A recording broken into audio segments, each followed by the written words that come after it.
இந்த நாளிலும் தேவ வசனத்தை உங்களோடு பரிமாறும்படியாக ஆண்டவர் கொடுத்த கிருபைக்காக நம் தேவனை ஸ்தோத்திரிக்கிறேன். ஆண்டவர்களை ஆசீர்வதிப்பாராக. கர்த்தருடைய பரிசுத்த நாமத்திற்கு மகிமை உண்டாவதாக. கடந்த 2 ஆண்டுகளாக நான் தேவ சமூகத்தில் காத்திருந்து ஜெபித்து தியானித்து பெற்றுக்கொண்டதான ஒரு வார்த்தையை குறித்து இன்று உங்களோடு பேச விரும்புகிறேன். அது என்ன என்றால், ஆதியாகமம் 14வது அதிகாரம் 13வது வசனம்.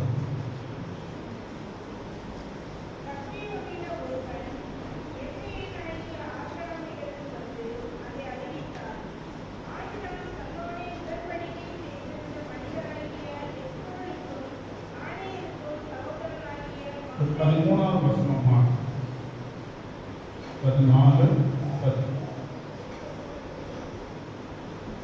கப்பியோடின ஒருவன் எபிரேயனாகிய ஆபிராம் இடத்தில் வந்து, இந்த ஆபிராம் என்னும் எபிரேயன், இந்த எபிரேயன் என்கிற ஒரு சொல் இந்த 2 வருஷமா நான் வேதாந்தத்தை படிக்கிறதான காலத்தில் அந்த ஒரு சொல் என்னை மிகவும் ஈர்ப்பு கொண்டது.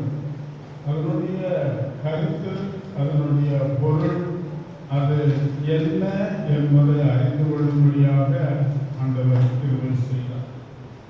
இந்த எபிரேயன் என்று சொல்லுவதற்கு நிறைய காரியங்கள் நம்ம வேதாந்தம் முழுசும் படித்து பார்க்கும்போது கிடைக்கிறதா இருக்கிறது. எல்லாருக்குமே தெரிஞ்சிருக்கோம் எபிரேயன் என்றால் என்ன அர்த்தம். யாராவது முன்னால கேள்விப்பட்டிருக்கீங்களா?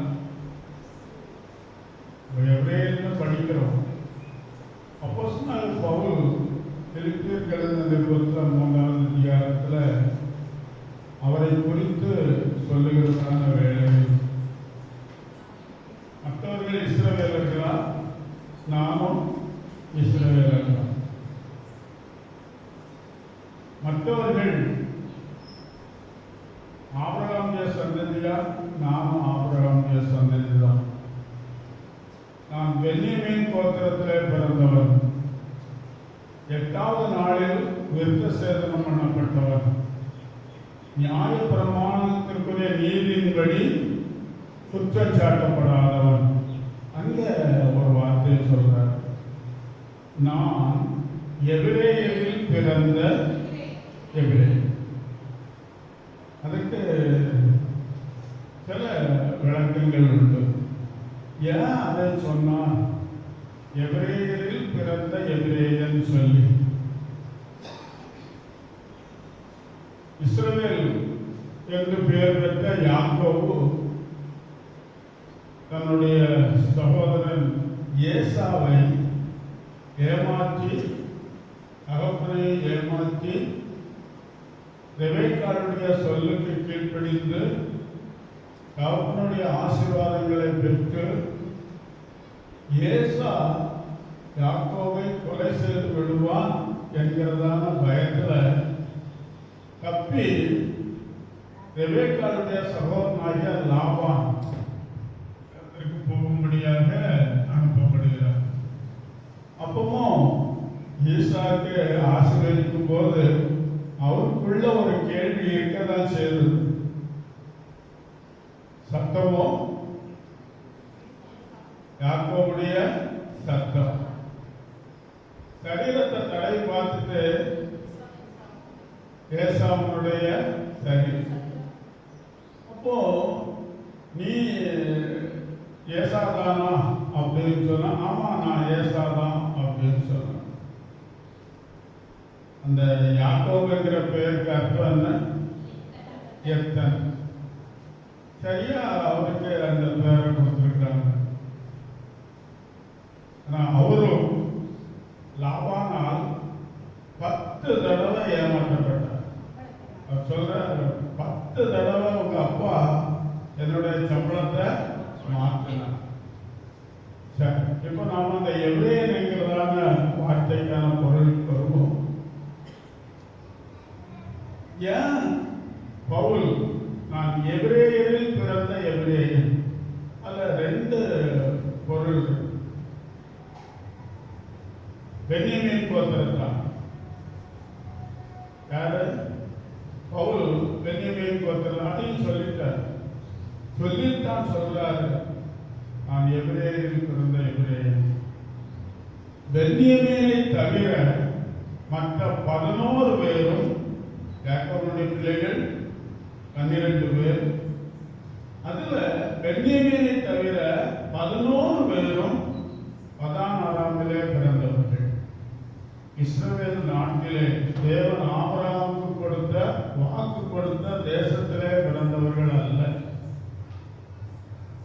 ஆனால் பென்யமீன் மாத்திரம் பெத்லேஹேமுக்கு போற வழியில எப்ராத்தா என்னப்பட்ட இடத்துல அவள் மரித்தார். பென்யமீன் பிறக்கும் போது அவள் மரித்தார். ஆகையினால அவர் தைரியமா சொல்றாரு, நான் எபிரேயரில் பிறந்த எபிரேயன்.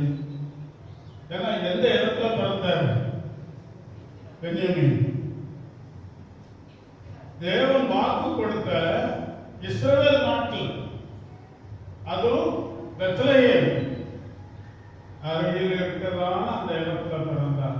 ஆகையினால எபிரேயன் என்கிற சொல்லுக்கு அது மாம்சத்தின்படி நான் எபிரேயன். இஸ்ரவேல் ஜனங்கள் எல்லாருக்குமே ஆபிரகாமிலிருந்து என்ன வந்தது? எபிரேயர்கள் என்கிற பெயர் வந்தது. நீங்க யாத்திரா புஸ்தகத்தை நாம படிக்கும் போது அந்த எபிரேயன் என்கிறதான சொல் திரும்ப திரும்ப வந்துகிட்டே இருக்கு. இஸ்ரவேல் என்கிற சொல்லு வரும், எபிரேயன் என்ற எபிரேயர் என்கிறதான சொல்லு வரும். முதல் அதிகாரத்திலிருந்தே யாத்திராவுக்கு ஆரம்பித்தது. இந்த எபிரேயன் என்று யுத்தத்துல சோதோம் கொமோரா பிடிக்கப்பட்ட பிறகு லோத்தும் பிடிக்கப்பட்டு போயிட்டாரு. அதுல தப்பி வந்ததான ஒருவன் யாரிடத்துல சொல்றாரு? எபிரேயனான ஆபிரகாமிடத்துல, இந்த மாதிரி நடந்து போச்சு இல்லையா, உம்முடைய சகோதரனுடைய மகனும் பிடிக்கப்பட்டு போயிட்டார். சொல்ற எபிரேயனான ஆபிரகாம். இந்த எபிரேயன் என்று சொல்லுவதற்கு காரணம், இந்த சொல்லின் பொருள் கடந்து செல்பவன். ஒரு இடத்துல இருக்கிறவங்க கிடையாது, ஒவ்வொரு இடமா கடந்து செல்லுகிறது. நீங்க ஆதியாகமம் 12ஆம் அதிகாரத்திலிருந்து இந்த 14ஆவது அதிகாரம் வரைக்கும் வாசிக்கும் போது எந்தெந்த இடங்களை ஆபிரகாம் கடந்து அந்த இடத்துக்கு வந்தார் என்பதை நீங்க அதை குறித்து பார்த்தீங்கன்னு சொன்னா 5 இடங்களை மாற்றி இருக்கிறார். அவர் முதலாவது பிறந்த இடம் எது? ஊர் என்கிற கல்தேயருடைய தேசத்தில் இருந்து அவர் புறப்பட்டார். நீங்க அந்த பின்னால் உள்ள மேப்பை பார்த்தீங்கன்னு சொன்னா அந்த மேப்ல அதை கொடுத்துருக்கோம். ஊர் என்கிறதான இடம் அது ஐப்ராத் நதி கரையில கடைசியா அந்த வளைகுடா இடத்துல அங்க கீழே இருக்குது. அங்க இருந்து அங்க பிறந்தவர் தேராக எல்லாருமே அங்க பிறந்தவங்க தான். இதை கொஞ்சம் இன்னும் விளக்கணும்னு சொன்னா நிறைய செய்திகள் அதுக்குள்ள அடக்கி இருக்குது. இப்போ அசீரியா, சீரியா, பெலிஸ்தியா, இது எல்லாமே உள்ள காரியங்களை பார்த்தீங்கன்னா ஆதியாகமம் 10ஆவது அதிகாரம் 11ஆவது அதிகாரத்தை அந்த வம்ச வரலாறுகளை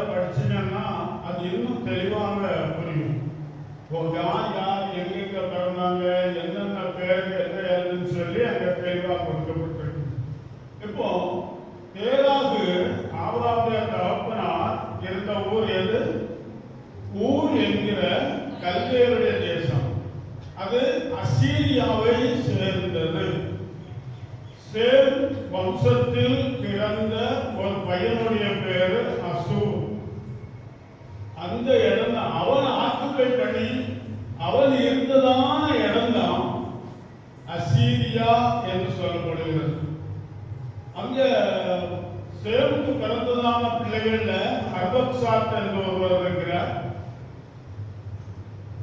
அராம் என்கிறதான ஒருவர் இருக்கிறார். அராம் என்று சொல்லுகிறதான அவர் சீரியா. அங்க பதான் அராம் என்று சொல்லி வேற அந்த மேப்ல கொடுத்திருக்கோம். பதான் அராம் சீரியா. சீரியாவுடைய தலைநகரம் தமஸ்கு. அசிரியாவுடைய தலைநகரம் பாபிலோன். இதுதான் வேத சரித்திரத்தினுடைய காரியம். இந்த ஐப்ராத் நதி கீழ்ப்பகுதியில் இருந்தவர் தேராகு தன்னுடைய தகப்பனோடு கூட ஆற்றை கடந்து மேல போய் அடுத்தபடியா பதான் ஆறாம் என்கிறதான அந்த இடத்துக்கு வர்றாங்க. அங்க தேராகு மறித்த பிறகு திரும்பியும் அந்த ஐப்ராத் நதியை கடந்து கானானுக்கு வரும்படியாக புறப்பட்டு வர்றாங்க. அங்க 2 தடவை நதியை கடந்தாச்சு. அடுத்தபடியாக அங்கு இங்குமாக அவருடைய கூடாரத்தை மாற்றி யோர்தான் நதியை அடுத்தால கடந்து எப்ரோன் என்கிறதான இடத்துக்கு வர்றார். 3 முறை ஆற்ற கடக்கிறாங்க. ஆனால் தான் அந்த தப்பி ஓடி வந்ததான மனுஷன் சொல்றாரு, எபிரேயனான ஆபிராம். அப்படியான அதுக்கு அர்த்தம் என்ன? நம்ம தமிழ் மொழியில சொல்றதாக இருந்தா நாடோடி. அதாவது இப்போ நைக்கிறவங்க லம்பாடி மற்ற செட்டாங்க இப்போ எல்லாம் அவங்க கூடிய வரைக்கும் செட் ஆயிட்டாங்க. நாடோடிங்கிறது தான் அதுக்கு நாடோடிங்கிறதுக்கு 2 அர்த்தம் உண்டு. நாள்தோறும் ஓடிக்கொண்டிருக்கிறவர்கள் கூட அர்த்தம் மாற்றிக்கிட்டே இருப்பாங்க. இன்னைக்கு ஒரு நாள் இடம், நாளைக்கு ஒரு நாள் இடம், மறுநாள் வேறொரு இடம். நாடுகள் தோறும் ஓடிக்கொண்டிருக்கிறவர்கள் நாடோடிகள். அதுதான் எபிரேயன் என்று சொல்லுகிறதான பதத்திற்கான பொருள். ஆனா அது ஆவிக்குரிய பொருள் அதிகமாக பதியப்பட்டுள்ளது. அல்லேலூயா. நாம சும்மா நாடோடின்னு சொல்லி எல்லாருமே கடந்து போறாங்க, எல்லாரும் கடந்து போறாங்க. அத அந்த வேதத்தின் அடிப்படையில் நாம் அதை பார்த்தா 3 காரியங்களை நாம கவனிக்க வேண்டியதா. எபிரேயன் என்ற சொல்லுக்கு 3 விதமான விளக்கங்கள் வேதாகமத்திலே கொடுக்கப்படுகிறது. யாத்திராகம புஸ்தகம் 12ஆம் அதிகாரம், யாத்திராகமம் 12ஆம் அதிகாரம் 13ஆம் வசனம்.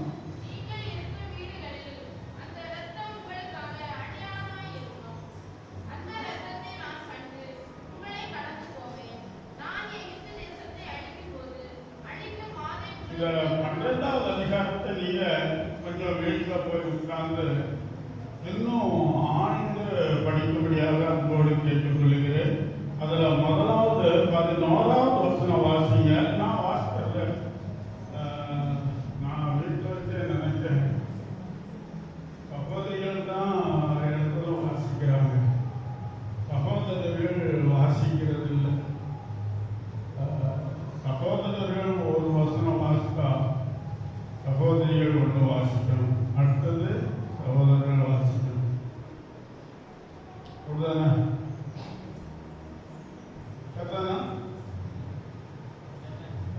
சொல்லுங்க. எடுத்தவங்க வாசிக்கலாம், அது பரவாயில்ல. ஆனா வேதத்தை புரட்டணும். ஆனா வேத புரட்டங்களா மாறிடக்கூடாது. வேத பக்கத்தை அங்க திறந்து பார்க்கணும். ஆனா வேதத்தை என்ன செய்யக்கூடாது, புரட்டிடக்கூடாது. சரி, இப்போ சகோதரர்கள் வாசிங்க 12, 11. அதை புசிக்க வேண்டிய விதமாவது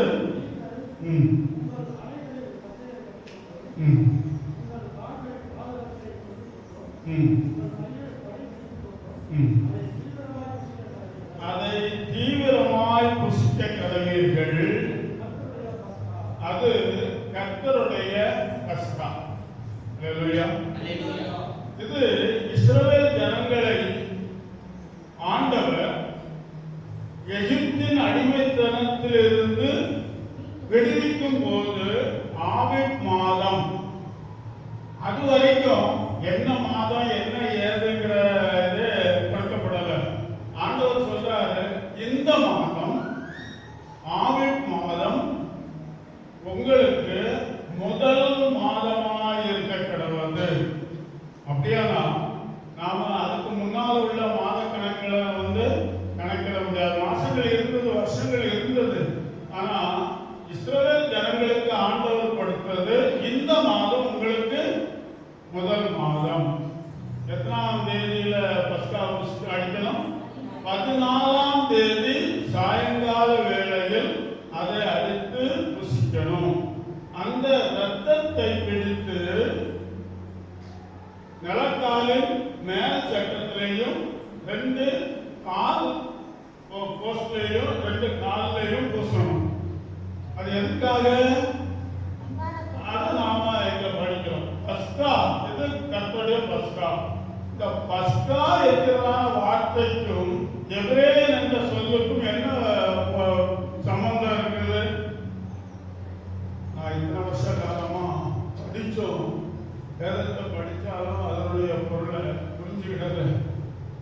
இந்த எபிரேயன் என்கிறதான இந்த வார்த்தைக்கான பொருளை படிக்கும் போது எபிரேய மொழியிலும் படிக்கிறேன். கர்த்தருடைய கிருபையினால தமிழ், எபிரேயம், ஆங்கிலம், தமிழ், கிரீக் காலையில் 4 மணிக்கு எழுப்பினாலும் சரி, 3 மணிக்கு எழுப்பினாலும் சரி, 6 மணி வரைக்கும் ஜெபிக்கிறது, வேதத்தை தியானிக்கிறது. இந்த கிரேக் படிக்கும் போதுதான் அந்த பஸ்கா என்ற சொல்லின் பொருள் புரிந்தது. இதுவரைக்கும் பஸ்கா பண்டிகை என்று நாம் உட்கார்ந்திருக்கோம். ஆனா பஸ்கா என்றால் என்ன என்பதின் பொருள் எபிரேய மொழியில பேசக் என்கிறதான அந்த சொல் கிரேக்க மொழிக்கு மாற்றப்படும் போது பஸ்கா என்று மாற்றப்பட்டது. அதனுடைய பொருள் அங்க இருக்கு. 2 வித்தியாசப்படல. ஒரே சொல், ஒரே பொருள். ஆனா மொழி வேற, அதனுடைய பொருள் விளக்கம் வேற. இது நம்ம வேதாமத்தை படிக்கும் போது தமிழ்ல ரொம்ப சுலபமா படிச்சுட்டு போயிடுறோம். ஆனா எபிரேய மொழியிலேயும் கிரேக்க மொழியிலேயும் படித்து ஆங்கிலத்தை படித்து அப்புறம் இங்கிலீஷ்ல தமிழ்லையும் படிக்கும் போது அதனுடைய பொருள், உண்மை பொருள் விளங்குவதற்கு எதுவாக இருக்கிறது. அதுக்காக நான் ஆண்டவருக்கு நன்றி சொல்றேன். கொள்ளும்படியாக உதவி செய்தார். அநேக நேரங்களில் நான் யோசிப்பேன், என் மனைவி கேட்பாங்க, இதெல்லாம் படித்து என்ன செய்ய போறீங்க அப்படின்னு சொல்லி. நான் ஆகும் வரைக்கும் நான் படிப்பேன், நான் கற்றுக்கொண்டதை மற்றவங்களுக்கு கற்றுக் கொடுப்பேன், கை கொள்ளுவேன், அதை கை கொள்ளும்படி சொல்லுவேன். இதுதான் என்னுடைய பதிலாக. இந்த பஸ்கா என்று சொல்லப்படுவதற்கான பொருள் அடுத்தபடியாக சொல்றேன். அடுத்தபடியாக நாம் வாசிக்க வேண்டியதான பகுதி 13வது வசனம். நீங்கள் இருக்கும் வீடுகளில் அந்த ரத்தம் உங்களுக்காக இருக்கும்.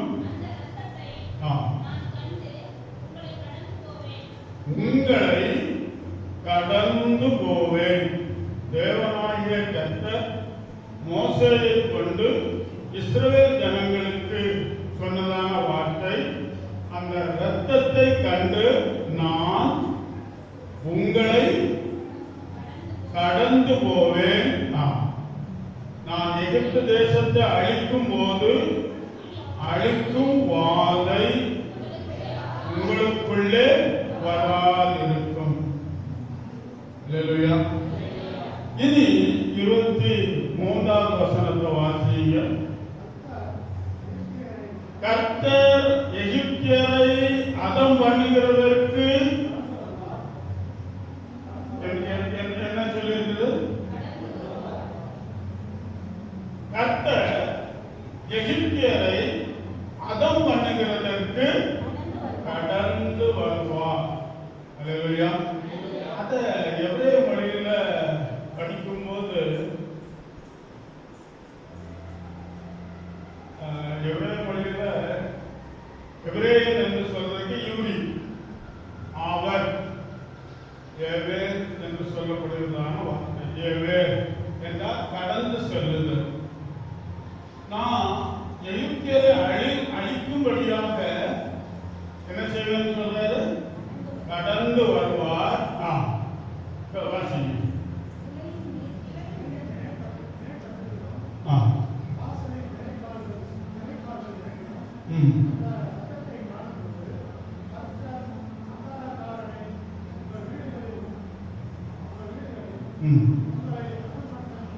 அதம் பண்ணுகிறதற்கு வரவட்டாமல். அல்லேலூயா, அல்லேலூயா. வாசற்படியை விட்டு விலகி கடந்து போவார். எகிப்தியரை அதம் பண்ணுகிறதற்கு கடந்து வருவார். இது என்ன சொல்லியிருக்குது? கடந்து போவார். அல்லேலூயா. என்ன ஒரு வார்த்தை படிக்கணும். அதை படித்த பிறகு நான் அதனுடைய விளக்கத்தை சொல்றேன். உபாகமம் 31:3. உபாகமம் 31:3.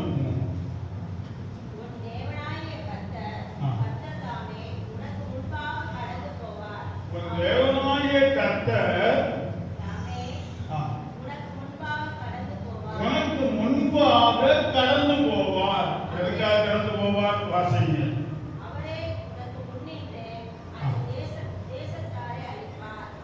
அவரே அதுக்கு முன்னால நாம் படிக்கிற 7 ஜாதிகள், அந்த கானானில் இருந்த 7 ஜாதிகளையும் நான் உன் கையில ஒப்பு கொடுப்பேன்.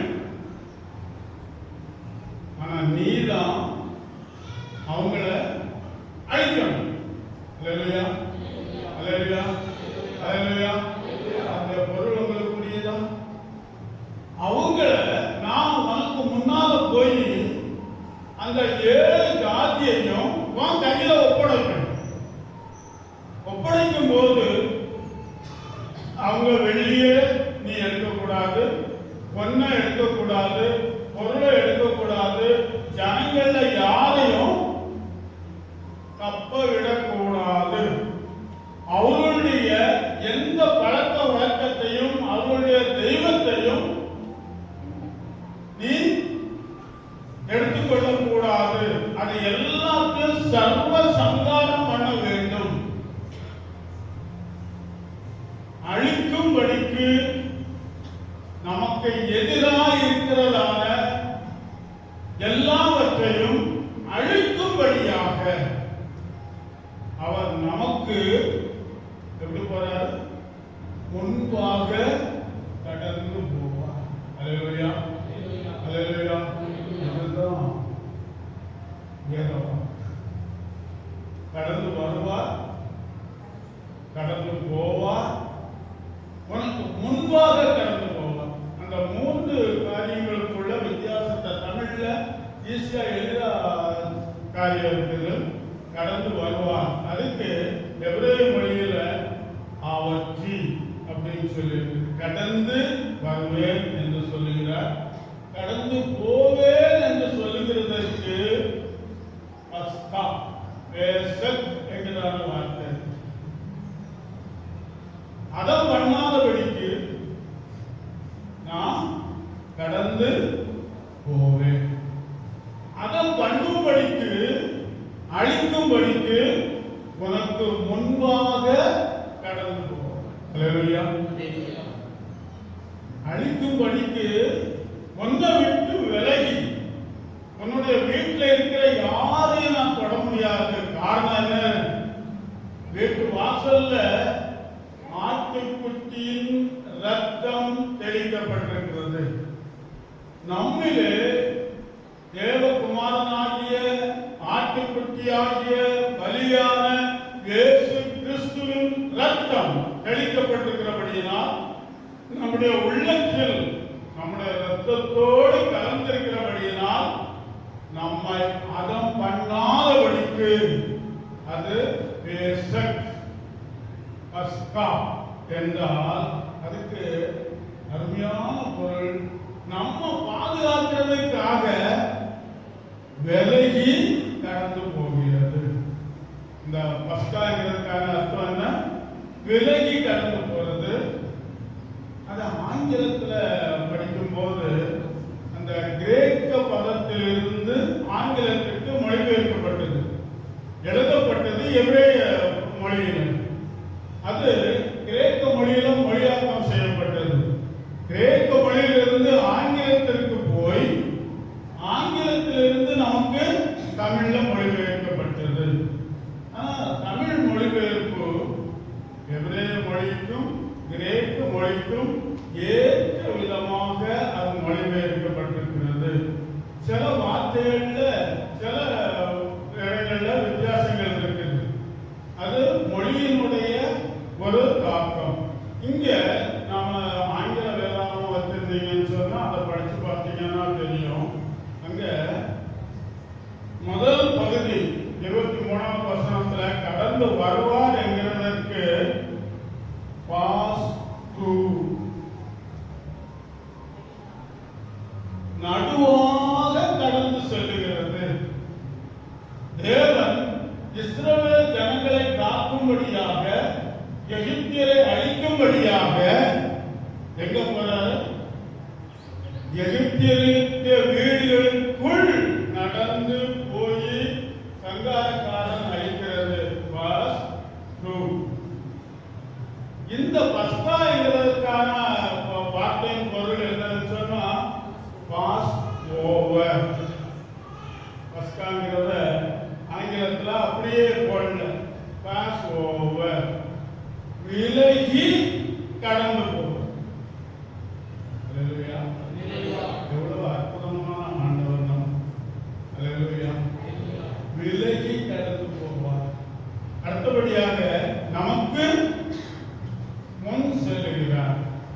இந்த மூன்று காரியங்கள் தான் நம்முடைய கிறிஸ்தவ வாழ்க்கையில் நாம் கண்டுகொள்ள வேண்டிய, அறிந்து கொள்ள வேண்டிய சத்தியங்களில் ஒன்றும். ஒன்று, கிறிஸ்தவ வாழ்க்கை ஆரம்பிக்கும் போது எதுவும் சேர்ந்து ஆரம்பிச்சிருக்கு. போராட்டம். முதல்ல ஆரம்பிக்கிறது போராட்டம். 4 விதமான காரியங்களுக்கு நாம விலகி கடந்து போக முடியாது. அதுக்கு பதிலா என்ன செய்யணும்? நடுவாக. சங்கீதம் 1:1 வாசிங்க. 23:4 வாசிங்க. சங்கீதம் 84:6 வாசிங்க. துன்மார்க்கருடைய ஆலோசனையில் நடவாமலும் பாவிகளுடைய வழியில் நில்லாமலும் பரியாசக்காரர் உட்காரும் இடத்தில் உட்காராமலும் கர்த்தருடைய வேதத்தில் பிரியமாயிருந்து அவருடைய வேதத்தில் இரவும் பகலும் அவருடைய வேதத்தில் தியானமாயிருக்கிற மனுஷன் பாக்கியவான். அல்லேலூயா. நாம கொஞ்சம் பிடித்துக் கொள்ள வேண்டுமானால் நம்முடைய கை எப்படி இருக்கணும்? வெறுமையா இருக்கணும்.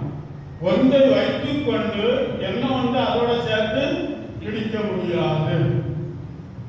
சங்கீதம் 23:4, நான் மரண இருளின் பள்ளத்தாக்கிலே நடந்தாலும் பொல்லாப்புக்கு பயப்பட மாட்டேன். தேவரீர் என்னோட கூட இருக்கிறீர். உமது கோலும் உமது தடியும் என்னை தேற்றும். அல்லேலூயா. இதுதான் அங்க பஸ்காவினுடைய ஆண்டவர் மோசே மூலமா இஸ்ரவேல் ஜனங்களுக்கு சொன்னதான வார்த்தை. நான் கடந்து வருவேன். Pass through.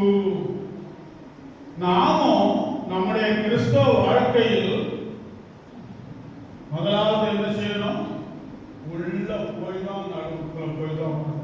ஆத்த கடக்கிறது, அது நிறைய காரியங்கள். சொந்த சமுத்திரத்தை கடந்தார்கள். இந்த காரியங்கள்லாம் விளக்க கிட்டத்தட்ட சில மாதங்கள் ஆகலாம். ஆனால் சுருக்கமாக உங்களுக்கு சொல்லி முடிச்சிடுறேன். ஃபாஸ்ட் ஃபுட் சங்கீதம் 84:6 வாசிங்க. அழுகையின் பள்ளத்தாக்கை உருவ நடந்து அதை நீருக்காக்கிக் கொள்ளுகிறார்கள். அல்லேலூயா. எப்படி நடக்கணும்? அழுகையின் பள்ளத்தாக்கு வேண்டாம், நான் அந்த கரையிலேயே நடந்து போயிருந்தேன்னு சொன்னா அது கிறிஸ்தவ வாழ்க்கை அல்ல. உலக பிரகாரமான வாழ்க்கை, உலக பிரகாரமான காரியங்கள்ல கூட அரசியல்வாதிகள் படாத பாட நாம படுத்தோம். ஒரு தடவை நான் மெட்ராஸில் ஊழியம் செய்யும்போது சில காரியங்களை பார்த்து ரொம்ப வருத்தப்பட்டேன். அப்போ பாஸ்டர் ஜோசப்பையா என்னை ஆசுவாசப்படுத்தி, இதுக்கே இப்படி கஷ்டப்பட்டீங்கன்னா அது எப்படி? அரசியல்வாதிகள், அவர் கருணாநிதிக்கு ஃப்ரெண்டு, அதனால அவருக்கு தெரியும் அரசியல்வாதிகளை பாதி என்னென்னலாம் பேசுறாங்க, எப்படியெல்லாம் பேசுறாங்க, அதையெல்லாம் பொறுத்துக்கிட்டு அவங்க போயிட்டு இருக்கு இல்லையா, இதெல்லாம் தூக்கி தள்ளி போட்டுட்டு போனீங்க. அதுதான் கிறிஸ்தவ வாழ்க்கை. அல்லேலூயா. அன்னைக்கு அவர் எனக்கு சொன்ன வார்த்தை இன்னைக்கு வரைக்கும் என்னுடைய உள்ளத்துல பதிச்சு. நாம எல்லாரும் நிறைய நேரம் சொல்றோம், நான் கிறிஸ்துவுக்காக எல்லாத்தையும் இழந்துட்டேன், கிறிஸ்துவுக்காக இப்படி எல்லாம் செய்துட்டேன். உங்களை யாராவது அப்படி சொல்ல முடியுமா? சொல்ல முடியுமா? அது தப்பான வார்த்தை, தவறான வார்த்தை. கிறிஸ்துவுக்காக நாம இழக்க முடியாது, கிறிஸ்துவின் நாமத்தின் நிமித்தம் நாம் இழக்கணும். அதுதான் அங்க உள்ள தத்துவம், சத்துவம். நாம தெரியாம சொல்றோம், நான் கிறிஸ்துவுக்காக இழந்துட்டேன். கிறிஸ்து தான் நமக்காக தன்னையே இழந்தார். அல்லேலூயா. நாம அவர் இழந்ததுனால நாம இப்ப என்ன செய்யறோம்? ஐஸ்வர்யவான்களா இருக்கிறோம். அவர் தரித்திரரானா? அதான் வசனம் சொல்லுது. அவருடைய தரித்திரத்தினால நாம் ஐஸ்வர்யவான்களாம். அல்லேலூயா. நாம அவருக்காக தரித்திரராகல, தரித்திரத்துல இருந்தான நம்மை ஐஸ்வர்யவான்களாக்கி இருக்கிறார். அல்லேலூயா. பரிசுத்த நாமத்திற்கு மகிமை உண்டாக. என்னுடைய சாட்சியம் நான் உங்களுக்கு தெளிவாக சொல்ல முடியும். நான் இயேசுவை ஏற்றுக்கொண்டு அவரால் அழைக்கப்பட்டு ஊழியக்காரனாக இருந்தேனே, ஆனால் கொலைகாரனாக இருந்திருப்பேன். எங்கோ என்னுடைய சரீரத்தை மண் தின்றிருக்கும், யாருக்கும் உபயோகமற்றவனாக இருந்திருப்பேன். நான் சொல்லியிருக்கிறேன், இடுப்புல பள்ளிக்கூடத்துக்கு போற நேரம் தவிர இந்த விவரம் தெரிஞ்ச நாள்ல இருந்து கொடுத்தாரு வாங்க. இங்க ஊர்ல யார்கிட்ட அடி வாங்கிட்டு வீட்டுக்கு போனோம், இன்னார் அடிச்சுட்டான் அப்படின்னு சொன்னோம், யாரும் என்கிட்ட வந்து கேட்க மாட்டாங்க. அவன்கிட்ட தான் கேட்பாங்க, எதுக்குடா அடிச்சான்? அவன் நியாயம் இல்லாம அடிக்க மாட்டான், காரணம் இல்லாம அடிக்க மாட்டான். தப்புன்னா அங்கேயே சாத்திடுவேன். வந்து யாரும் என்கிட்ட கேட்க மாட்டாங்க. அவ்வளவு மோசமான ஒரு சூழ்நிலைகளா இருந்ததான என்னை நான் படிச்சுட்டு இருந்த நாட்களில் ஒரு சின்ன காரியத்திற்காக ஹாஸ்டல் இருக்கும்போது வார்டனை கொலை செய்யும்படியாக நான் தீர்மானித்திருந்தேன். அப்போ என் பைக்கில் ஒரு கட்சி இருக்கும், ஒரு பெரியார் கிடக்காது, காட்டில் வெளியே போகிற நேரம் ஆகுவாக இருக்கும், கத்தி கிடக்கும். அதை கொண்டு காலி செய்வதற்காக தீர்மானித்தேன். ஆண்டவர் என்னை அந்த பெரிய பாவத்திற்கு விலக்கி காத்து என்னை ஒரு ஊழியக்காரனாக. அல்லேலூயா. நான் ஆண்டவருக்காக எதை இழக்க, ஆண்டவர் எனக்காக தன்னுடைய இரத்தத்தையும் தன்னுடைய சரீரத்தையும் மேன்மையையும் இழந்தார். அவர் இழந்ததுனால நான் இப்போ பெற்றுக்கொண்டேன். அல்லேலூயா. ஆச்சு. அதான் ஆண்டவர் சொன்னாரு, என்னுடைய நாமத்து நிமித்தம், எனக்காக சொல்லல, என்னுடைய நாமத்து நிமித்தம் உங்களை துன்பப்படுத்தி பலவித தீமையான மொழிகளையும் உங்கள் பேரில் பொய்யாய் சொல்வார்களானால் வாய்க்கவான்களாயிருப்பீர்கள். அல்லேலூயா. கர்த்தருடைய பரிசுத்த நாமத்திற்கு ஸ்தோத்திரம். மரண இருளின் பள்ளத்தாக்கிலே நடந்தாலும், அழுகையின் பள்ளத்தாக்கை எப்படி நடக்கணும்? உருவ நடந்து போகணும். அப்போஸ்தலனாகிய பவுல் எபேசியர்கள் நிருபத்தில் சொல்றாரு, போராட்டம். முதல்ல வாழ்க்கையில வர்றது போராட்டம். அதை நாம விலகி கடந்து போக முடியாது. அது உள்ள போய் தான் கடந்து போகணும். 4 விதமான காரியங்கள். ஒண்ணு, முதல்ல வர்றது போராட்டம். எத்தனை விதமான போராட்டம் இருக்கு? 5 விதமான போராட்டத்தை எபேசியர் நிருபத்துல அவர் எழுதுகிறார். மாம்சத்தோடும் ரத்தத்தோடும் அல்ல என்று சொல்லும் போது அது இருக்குதுங்கிறதுதான் அர்த்தம். ஏன்னா இயேசுவை ஏற்றுக்கொண்ட பிறகு நம்ம மாம்சத்தோடு ரத்தத்தோடு போராடுறது இல்லை. நம்முடைய சொந்தக்காரங்க, நம்முடைய இனத்தார், நம்முடைய ஜனத்தார் நம்மோட போராடுவாங்க. ஆனால் தான் அப்போஸ்தலன் பவுல் சொல்லும் போது, என்னை தெரிந்து கொண்டதான தேவன் தன்னை எனக்கு வெளிப்படுத்தும் போது நான் என்ன செய்யல? மாம்சத்தோடும் ரத்தத்தோடும் யோசனை பண்ணாமலும், எனக்கு முன்னால் இருந்தவர்களோடு போய் அவங்ககிட்ட கேட்காமலும், என்னுடைய சொந்தத்தில் யாருக்கும் விசாரிக்கல. ஏன்னா நான் ஸ்தேவான் கொலை செய்யப்படுகிறதற்கு சாட்சிக்காரனாக இருந்தேன். இந்த நிலைமையில இருந்த என்னை தேவன் அழைத்த போது, இயேசு நீ சவுலே சவுலே என்று அழைத்த உடனே, ஆண்டவரே நீர் யார்? அதுக்கு காரணம் என்ன தெரியும்? அவர் நியாயப்பிரமாணத்தை நன்கு கற்றவர், தீர்க்க தரிசன ஆகமங்களை கற்றவர். ஆகையினால தேவன் ஒருவர் தவிர நம்முடைய பெயரை சொல்லி அழைக்க சாத்தானுக்கு அதிகாரம் இல்லை. வேதத்தை படிச்சு பாருங்க. தேவன் ஒவ்வொருவரையும் பேர் சொல்லி அழைச்சார். ஆனா சாத்தான் அந்த மாதிரி பேர் சொல்லி கூப்பிட்டதே கிடையாது. அவன் யாரா இருந்தாலும் இடம் இருக்குன்னா உள்ள பூந்துருவோம். மெட்ராஸ் பாஷையில சொன்னா பூந்துரும். அதுதான் அவனுடைய வேலை. ஆனா ஆண்டவர் கதவை தட்டுகிற வாசற்படியிலே நின்று தட்டுகிறேன், என் மகனே என் மகளே, நான் உள்ள வர்றதுக்கு இடம் கொடுப்பாயா? அல்லேலூயா. வாசற்படியிலே நின்று தட்டுகிறேன். நம்முடைய அனுமதி இல்லாமல் ஆண்டவர் நமக்குள்ள எந்த ஒரு காரியமும் செய்யல. முச்செடி எரிஞ்சது. மோசே ஆடுகளை மேய்ச்சிட்டு இருந்தார். அது போய் பார்க்க போனோம். முச்செடியில் இருந்து ஆண்டவர் மோசேயை கூப்பிட்டார். நீ நிற்கிற இடம் அல்லேலூயா. ஆண்டவர் நம்முடைய பேரை சொல்லி அழைக்கிற தேவன்.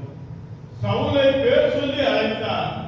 அப்பவே அவருக்கு தீர்மானம் ஆயிட்டது, என் பேரை சொல்லி கூப்பிட ஒருவர் இருந்தால் அவர் என் தேவன் ஜீவனுள்ள தேவனாய்த்தான் இருக்க வேண்டுமே, அல்லாமல் வேற அல்ல என்று சொல்லி உடனே ஆண்டவரே நீர் யார்? உடனே இயேசு சொல்றாரு, நீ துன்பப்படுத்துகிற இயேசு நானே. நீ ஆண்டவர்னு சொல்றல்ல, அந்த ஆண்டவரும் ரட்சகருமாகிய இயேசு நானே. முள்ளில் உதைக்கிறது உனக்கு கடினமா? அல்லேலூயா. நாமத்திற்கு மகிமை உண்டாவதாக. அடுத்தபடி அவர் என்ன சொல்றாரு? நான் என்ன செய்ய சித்தமாயிருக்கிறேன். அல்லேலூயா. மாம்சத்தோடும் ரத்தத்தோடும் அவர் என்ன செய்யல? யோசனை பண்ணல. ஐயோ, பிரதான ஆசாரியரிடத்திலிருந்து வாங்கின நிருபம் என் கையில இருக்கு, அதிகாரம் என் கையில இருக்கு, என் கூட இருக்கிறாங்க, நான் என்ன பதில் சொல்றது? அவங்களுக்கு என்ன பதில் சொல்றது? அதை யோசிக்கவே இல்லை. அதை எல்லாம் புறந்தள்ளி, ஆண்டவரே நான் என்ன செய்ய சித்தம்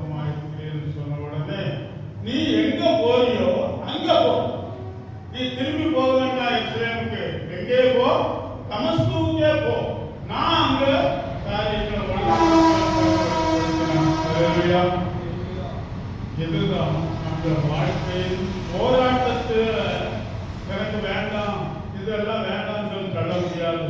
முதல்ல போராட்டம், அது நீங்க படிச்சிருக்க எபேசியர் நிறுவனத்துல தெளிவாக கொடுத்திருக்கிறது. அடுத்தபடியாக வருகிறது சோதனை. இஸ்ரேல் ஜனங்களுக்கு இதுதான் நடந்தது. எகிப்துல விடுதலைக்கான போராட்டம், விடுதலை போராட்ட வீரர்கள் சொல்றோமே இந்தியாவில், அதே போல எகிப்துல அவர்கள் விடுதலைக்காக போராடினார்கள், விடுதலை பெற்றார்கள். அடுத்தபடியா என்னது வந்து குறிப்பிட்டது, ஒரு பெரிய சோதனை குறிப்பிட்டது. அவங்க வழி நடந்து வர்றாங்க, எங்க நிற்கிறாங்க, வனாந்தரத்துல நிற்கிறாங்க. இந்த பக்கமும் வனாந்தரம், இடது பக்கமும் வனாந்தரம், வலது பக்கமும் வனாந்தரம். முன்னால இருந்தது சிவந்த சமுத்திரம், பின்னால் இருந்தது பார்வோனுடைய சேனை. எல்லாம் என்னது, சோதனை. சோதனை மூன்று வகைப்படும். ஒன்று கர்த்தர் நம்மை சோதிப்பது, இரண்டாவது பிசாசு சோதிப்பது, மூன்றாவது அவனவன் தங்கள் சுய இச்சையினால் இழுக்கப்பட்டு சோதிக்கப்படுகிறது. யாக்கோபு 1 அதிகாரம் 12 15 வரைக்கும் உள்ள வசனங்கள் அங்க இருக்கு. இந்த போராட்டம் சோதனை, இதுக்கு ஊடாகத்தான் போக முடியுமே தவிர இதுக்கு நாம என்ன செய்ய முடியாது, விலகி போக முடியாது. நான் சின்ன வயசுல ஊர்கள்ல, எங்க ஊரு மொத்தத்துல கிறிஸ்தவ கிராமம். எங்க வீட்டுக்கு போனாலும் வீட்டு சுவத்துல ஒரு கண்ணாடி போட்டு ஒரு படம் இருக்கும். அதுல bear the cross, bear the crown, சிலுவையை சுமந்து கிரீடத்தை தரித்துக்கொள். bear the cross, bear the crown. சிலுவையை சுமக்காவிட்டால் பாதிகளையும் உபத்திரவத்திற்கும் வேண்டான்னு சொல்லி லேசான பாத வழியா போய் வந்துடுறேன் அப்படின்னு சொன்னா என்ன கிடையாது, ஜீவ கிரீடம் கிடையாது. தெளிவா யாக்கோபு சொல்றாரு, சோதிக்கப்படுகிற எவனும் நான் தேவனால் சோதிக்கப்படுகிறேன் சொல்லக்கூடாது. 12ஆம் வசனம், யாக்கோபு 1:12 வாசிங்க. சோதனையை சகிக்காவிட்டால் ஜெயிக்க முடியாது. கிறிஸ்து இயேசு சோதனையை சகித்தார், சிலுவையை சுமந்தார், சிலுவையில் அடிக்கப்பட்டார். சிலுவை எனக்கு வேண்டாம் அப்படின்னு சொல்லியிருந்தா இன்றைக்கு ஜீவ கிரீடத்தை நாம பெற முடியாது. சோதனையை சகிக்கிற மனுஷன் பாக்கியவான், அவன் உத்தமன் என்று விளங்கின பின்பு. எப்பெல்லாம் உத்தமன் என்று விளங்கும், சோதனையை ஜெயிச்சாதான். உத்தமன் என்று விளங்கின பின்பு வாக்குத்தத்தம் பண்ணின என்ன கிரீடம், ஜீவ கிரீடத்தை பெறுவான். அதுதான் வெளிப்படுத்தின விசேஷம் 2ஆம் அதிகாரம் 10ஆவது வசனத்திலே சொல்லி, ஜீவ கிரீடம் பெற வேண்டுமானால் போராட்டத்திற்கு ஊடாக செல்ல வேண்டும், சோதனைக்கு ஊடாக செல்ல வேண்டும், உபத்திரவங்களுக்கு ஊடாக செல்ல வேண்டும். இஸ்ரவேல் ஜனங்கள் சிவந்த சமுத்திரத்தை தாண்டிட்டாங்க. ஆண்டவர் அற்புதமாய் தாண்ட வைத்தார். கடந்து சென்றார்கள், தாண்டினார்கள் சொல்ற சமுத்திரத்து நடுவாகத்தான் கடந்து போனாங்க. கடந்து போன பிறகு என்ன ஆரம்பிச்சது, உபத்திரவம். அவங்க கானானின் எல்லைக்குள் வரும் வரைக்கும் உபத்திரவம் இருந்துச்சு. வனாந்தர பிரயாணமா லேசானதா?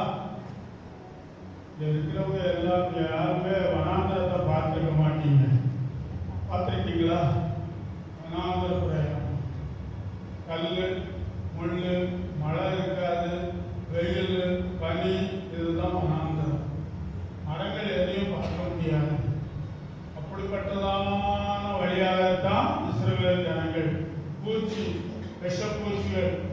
வெயில் அதிகமா இருக்கிற இடத்துல இருக்கிற பாம்புக்கு அதனுடைய விஷம் அதிகம்.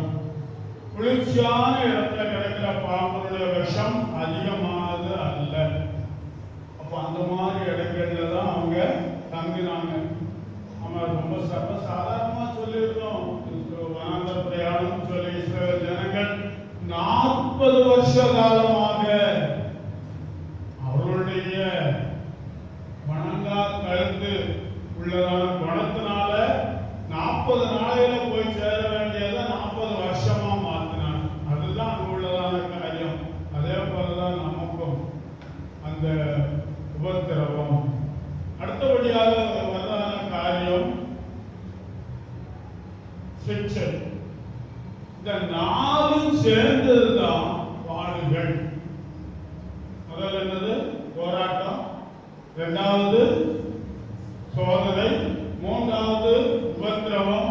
நான்காவது சிக்ஷை. சிக்ஷையை நாம் அற்பமாய் எண்ண முடியாது. 1 Corinthians 11:32 சொல்றாரு, நாம் உலகத்தோட ஆக்கினைக்குள்ளாக தீர்க்கப்படாதபடிக்கு கர்த்தராலே சிக்ஷிக்கப்படுகிறோம். கர்த்தர் சிக்ஷிக்கிறதான மனுஷன் பாக்கியவான். காரணம், இந்த உலகத்திலேயே நமக்கு சிக்ஷையை கொடுத்து நாம் அறிந்தும் அறியாமலும் செய்யும் பாவங்கள் அக்கிரமங்கள் எல்லாவற்றையும் சிக்ஷையினாலே நம்மை பரிசுத்தமாக்குகிறார். அல்லேலூயா. கர்த்தர் சிக்ஷிக்கும் போது அது கொஞ்சம் கஷ்டமா தான் இருக்கும். நம்ம பிள்ளைகள் ஏதாவது தவறு பண்ணா ஒரு சின்ன தட்டு தட்டுறோம், முழங்கால் போடுகின்றோம், கோபகரணம் போடுகின்றோம், ஏதாயிலும் ஒரு சிறிய சிக்ஷையை கொடுக்கும். அந்த சிக்ஷை என்னது? கண்டனை அல்ல, கண்டமினேஷன் அல்ல, அது ஆக்கினை தீர்ப்பு அல்ல. நம்மை திருத்துவதற்காக தேவன் கொடுக்கிறதான சிக்ஷை. சின்ன சின்ன காரியங்களை கொடுத்து நம்ம ஆண்டவருடைய பக்கத்துல சேர்த்துக் கொள்ளுகிறார். இது கூடாத செல்ல வேண்டியது, பாஸ் த்ரூ. அடுத்தபடியாக செய்ய வேண்டியதான காரியம் பாஸ் ஓவர். அதான் பஸ்கா. அதுதான் அங்க நாம கவனிக்க வேண்டியதான காரியம். நாம அநேக காரியங்களை விலகி ஓட வேண்டியதாக. முதலாவது நாம் விலகி ஓட வேண்டியதான முதல் காரியம் விக்கிரக ஆராதனை. 7 விதமான காரியங்களுக்கு நாம் என்ன செய்யணும்? விலகி ஓடணும். பக்கத்துல போய் நின்று பார்க்கலாமே என்று கூட போக முடியாது. அதான் சங்கீதம் 1:1 சொல்றது, துன்மார்க்கருடைய ஆலோசனையில் நடவாமலும் பாவியுடைய வழியில் நில்லாமலும் பரியாசக்காரர் உட்கார்ந்திடத்தில் உட்காராமலும். அப்படி உட்காராம இருக்கணும்னா என்ன செய்யணும்? கர்த்தருடைய வேதத்தை இரவும் பகலும் தியானிக்கணும். அப்போ அதை விட்டுட்டு இதை எடுத்துக்கணும். அதான் ஏசாயா 1:6 சொல்றாரு, தீமை செய்தலை விட்டு ஓயுங்கள். ஓஞ்சிட்டு விட்டுட்டா ஒரு பிசாசு போய் 7 பிசாசு வந்துடும். அதுக்காக ஏசாயா சொல்றாரு, தீமை செய்தலை விட்டு ஓயுங்கள். என்ன படியுங்கள்? நன்மை செய்ய படியுங்கள். அல்லேலூயா. நாம ஒன்ன விட்டுட்டோம். நான் இதெல்லாம் செய்யறதில்லை, விக்கிரகாராதனை செய்யறதில்லை. அந்த 7 காரியங்களும் நான் அதை செராக்ஸ் எடுக்கல, அடுத்தால செராக்ஸ் எடுத்து கொடுத்துறேன். அதை எல்லாம் விளக்கமா கொடுத்துருக்கிறேன். 7 காரியங்களுக்கு விலகி ஓடுன்னு சொல்றேன். தீமோத்தேயுக்கு எழுதும்போது தெளிவா சொல்றாரு, இந்த மாதிரி இச்சைகளுக்கு, வாலிபத்தின் இச்சைகளுக்கு விலகி ஓடு, கட்டுக்கதைகளுக்கு விலகி ஓடு, கிளவிகள் பேச்சுக்கு விலகி ஓடு. இப்படி நாம் விலகி ஓட வேண்டியதான காரியங்கள் மோசே மூலமா இஸ்ரவேல் ஜனங்களுக்கு சொன்னது. அந்த துஷ்ட ஜனங்களோடு கூட நீங்கள் வாதிக்கொள்ளப்படாதபடிக்கு அவர்களை விட்டு விலகி போங்கள். வேதம் சொல்றாரு, இந்த மாறுபாடான சந்ததியை விட்டு விலகி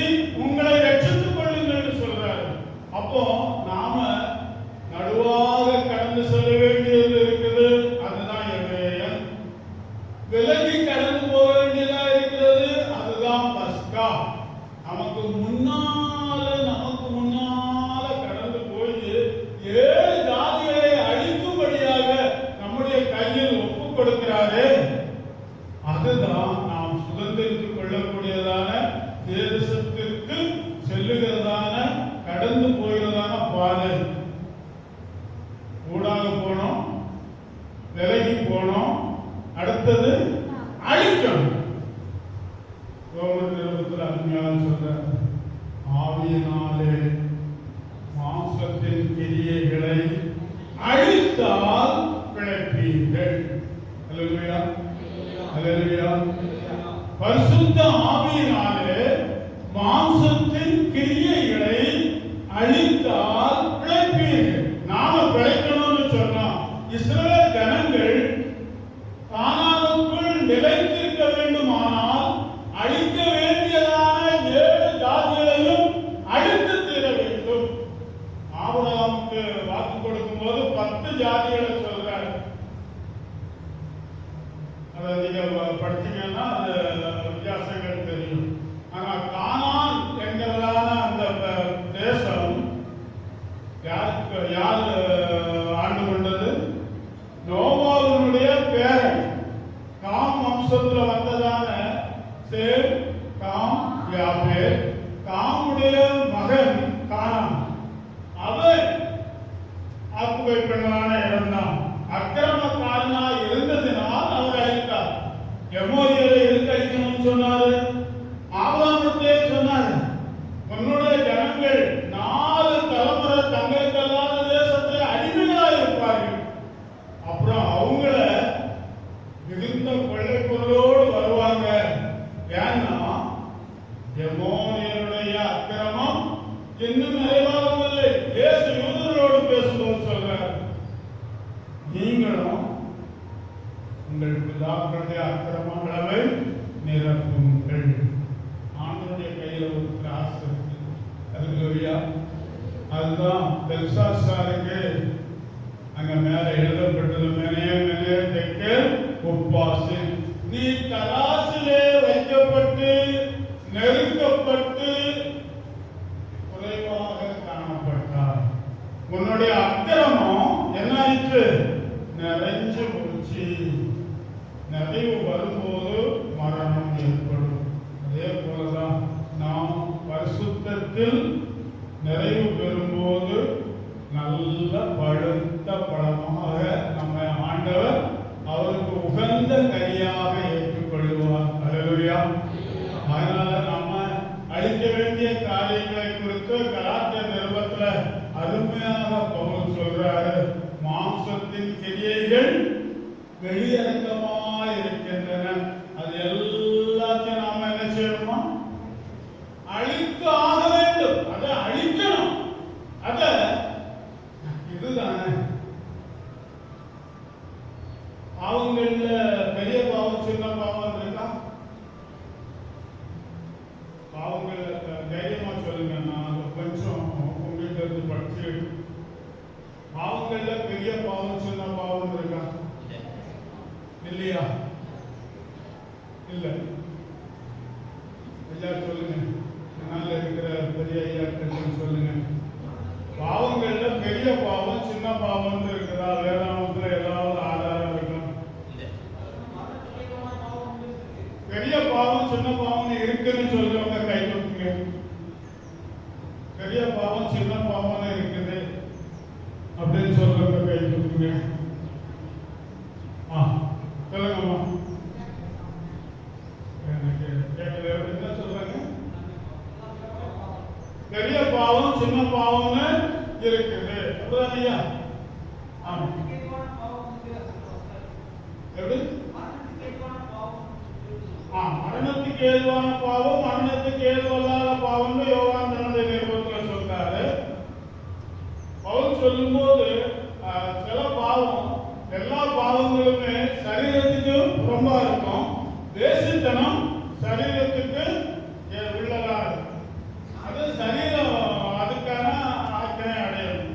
அதுதான் மற்ற பாவங்கள் எல்லாமே அந்த விதத்துல சொல்றாரு. ஆனா பெரிய பாவம் மகா பெரிய பாதகம் செய்திருக்கிறார்களே. மோசே சொல்றாரு, இஸ்ரவேல் ஜனங்கள் தங்களுக்கு கன்றுக்குட்டிய செய்து வணங்கும் போது மோசே சொல்றார், ஐயோ மகா பெரிய பாதகம் செய்திருக்கிறார்கள், மகா பெரிய பாவம் செய்திருக்கிறார்கள். பாவங்களிலேயே மிகவும் பெரிய பாவம், பாதகமான பாவம் என்ன? விக்கிரக ஆராதனை. ஆனால் தான் முதல் கட்டளை என்ன சொன்னாரு? என்ன என்று உங்களுக்கு வேறு தேவர்கள் உண்டாயிருக்க வேண்டாம், மேலே வானத்திலும் கீழே பூமியிலும் ரூபமான ஒரு சொரூபத்தையாலும் ஒரு விக்கிரகத்தையாலும் நீ உண்டாக்க வேண்டாம், நமஸ்கரிக்கவும் சேவிக்கவும் வேண்டாம் சொன்னாரு. அதை சேவிக்கிற நேரத்துல தான் அதே பகுதியில் தான் சொல்றாரு, நான் எரிச்சல் உள்ள தேவனாயிருக்கிறேன். மற்ற பாவங்களை குறித்து அவர் அந்த மாதிரி எரிச்சல் என்று சொல்லல. விக்கிரக ஆராதனை செய்வதை குறித்து மிக தெளிவாக சொல்லுகிறார். மகா பெரிய பாவம், மகா பெரிய பாதகம். ஒரு சின்ன உதாரணம் சொல்லி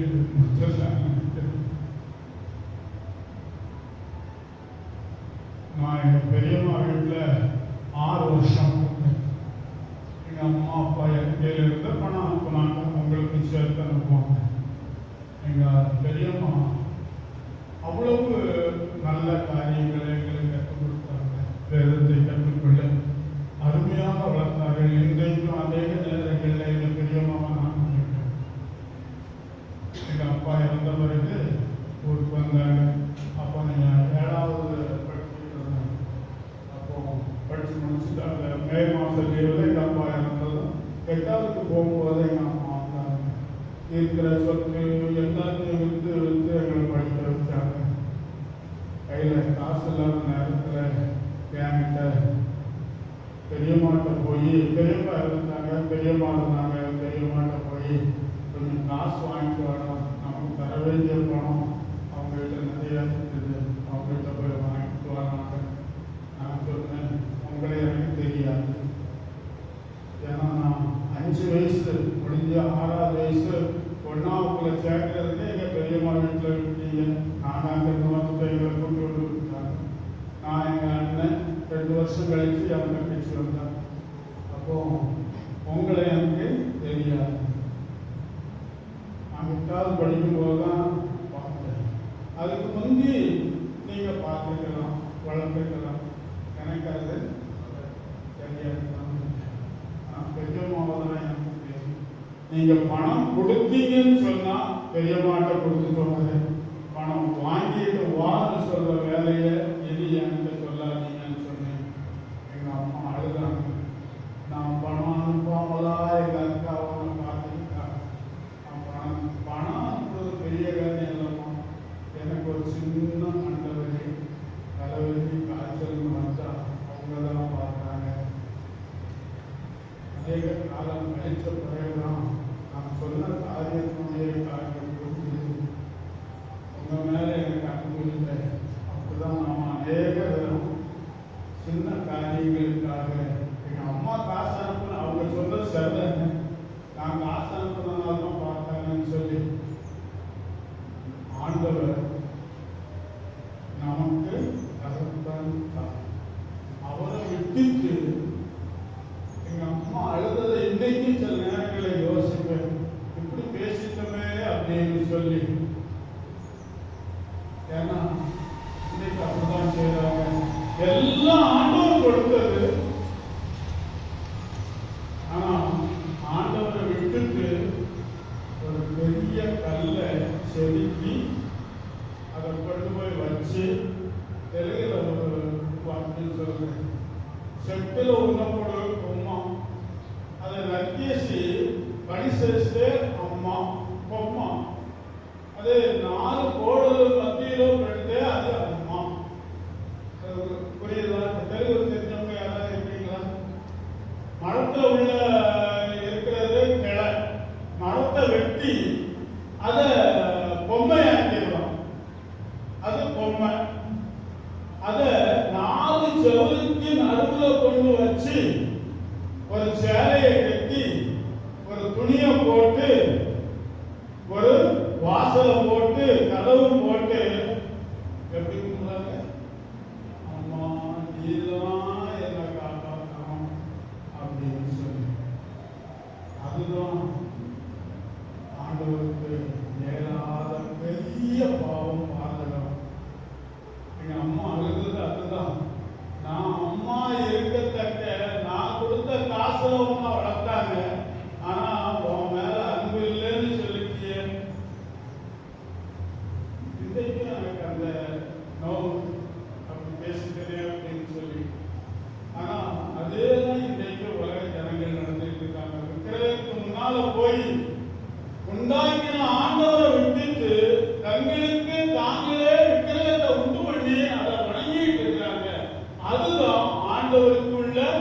பெரிய எரிச்சலை உண்டாக்குகிறதான பாவம். இவைகளை என்ன செய்து ஆளுநர் நாம அழிக்கணும். ஆனால் தான் பவுல் சொல்றாரு, விக்கிரகாராதனைக்காரராகிய பொருளாசைக்காரர். நான் விக்கிரகத்தை பொருளையா, ஆனா நான் பொருளாசைக்காரனா இருந்தால் விக்கிரகாராதனைக்காரர்.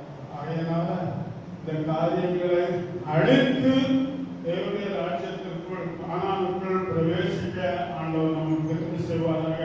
3 காரியங்கள். எபிரேயன் என்றால் நாம் இப்பொழுது ஆவிக்குரிய எபிரேயன். ஆனால் தான் பவுல் சொன்னாரு, நாம் பிறப்பிலேயே எபிரேயன், மாம்சத்தின்படியும் எழுத்தின்படியேயும் எபிரேயன். நாம் எழுத்தின்படி மாத்திரம் அல்ல, எதின்படியும் ஆவிக்குரியபடியும் எபிரேயன். அவர் கடந்து வந்த பாதையெல்லாம் எழுதுறாரு. இப்படியெல்லாம் பாடுபட்டு அதுதான் எபிரேயன். நாம் கடந்து செல்ல வேண்டியதான பாதை இதுதான்.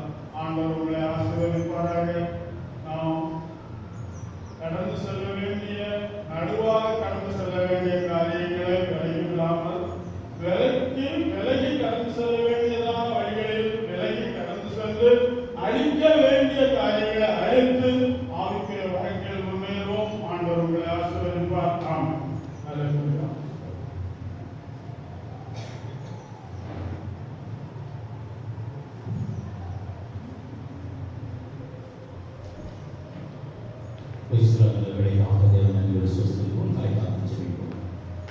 நல்ல ஆண்டவரை மக்கள் சோதரமா இருக பற்றி பிடிக்கும்படியான சத்தியங்களை கத்திரைகளுக்கு சொன்னதற்காக நன்றி சுவாமி. ஆண்டவர் நீரே கூட இருந்து அவைகளை நாங்கள் கேட்கும்படியாக அனுகூலம் செய்வதற்காக சோதரிக்கிறோம். கத்திரை கூட இருந்து சொன்ன தாசனை நீங்கள் ஆசீர்வதிங்க, இன்னும் பலத்தால் இடைகட்டுங்க. ஆண்டவர் நன்றி சுவாமி. எங்களுக்கு பிரயோஜனப்படுத்துங்கப்பா. இதை கேட்டு இப்படி நடக்க உங்களை திருப்திப்படுத்த கத்திரைகளுக்கு உதவி செய்யுங்க. நீரே கூட நடந்துங்க. வந்து ஒருவரை பேர் வேறாய் வைக்கிறோம் சாமி. கூட இருந்து பாதுகாத்துக் கொள்ளுங்க. ஆண்டவர் வியாதி பலவீனங்களுக்கு எங்களை விலக்கி பாதுகாத்துக் கொள்ளுங்க. இப்பொழுதும் ஆண்டவரை வியாதியோடு கூட இருக்கிறவங்க, பலவீனத்தோடு கூட இருக்கிறவங்கள நம்முடைய கழுவுகள் ஆண்டவரை தொட்டு சுகமாக்கட்டும். ஒரு அற்புத சுகத்தை ஆண்டவரை வார்த்தைகளை கேட்க உங்களுடைய பிள்ளைகளுக்கு தாங்க. நீரை கூட இருந்து வியாதி பலவீனங்களை அகற்றுங்க. பொருளாதார சிக்கல்களை மாற்றுங்க.